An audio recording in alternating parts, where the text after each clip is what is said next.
US President Joe Biden says the new Omicron variant is a cause for concern, but not for panic. Several countries, along with the US, have clamped down on international travel now. They include Japan, which has banned all foreign arrivals.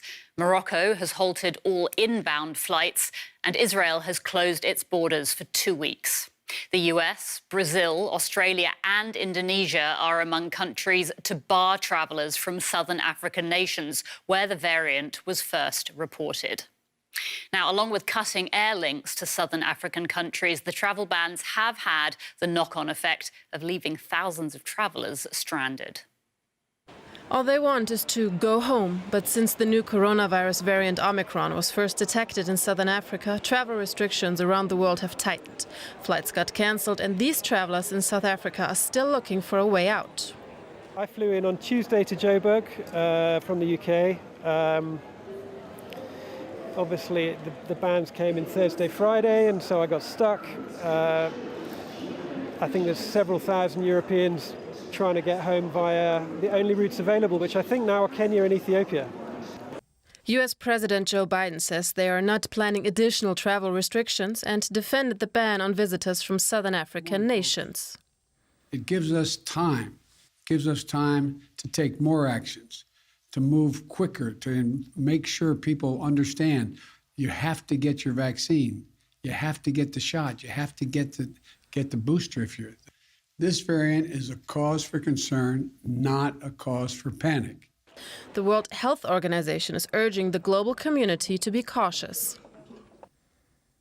We shouldn't need another wake-up call. We should all be wide awake to the threat of this virus. But Omicron's very emergence is another reminder that although many of us might think we're done with COVID-19, it's not done with us. The WHO has assessed the overall risk from the Omicron variant as very high. What do they mean by that exactly?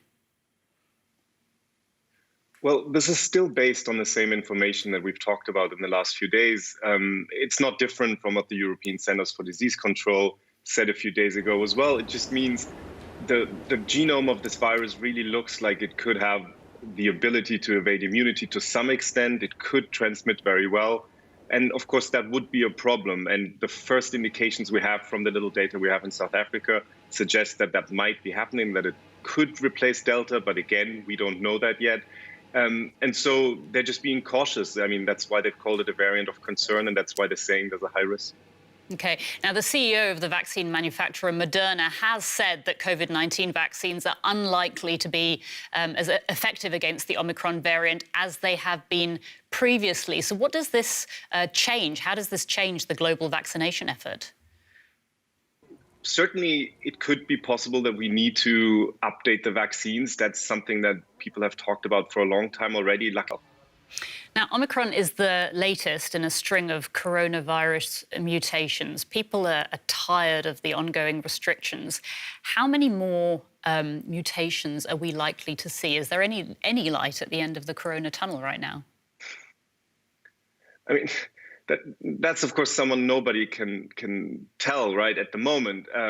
What we have seen, this virus has been surprising in just how well it has been able to adapt, not just to humans, also to a host of animal species. And I think that's something that maybe a lot of scientists also underestimated in the beginning.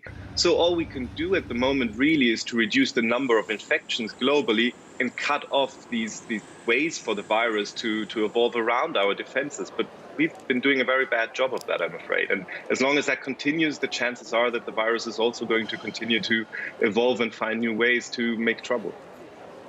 All right, Kai Kupferschmidt, many thanks for your time. Thank you.